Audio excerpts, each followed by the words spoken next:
నాకు తెలిసి tank bund అంటే హైదరాబాద్. అలాంటిది మన సూర్యాపేటలో, మా సూర్యాపేటలో ఇంత అందంగా ఇంత గ్రీనరీ తోటి ఎక్సలెంట్ అండి, ఎక్సలెంట్.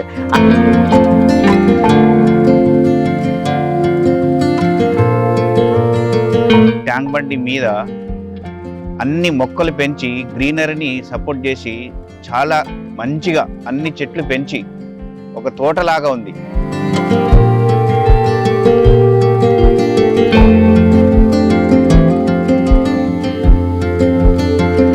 మనకి ఇక్కడ చూస్తే 2 కిలోమీటర్స్ వరకు మొత్తం టోటల్ గ్రీనరీ ఉంటుంది. రకరకాల పూలు ఉన్నాయి ఇక్కడ.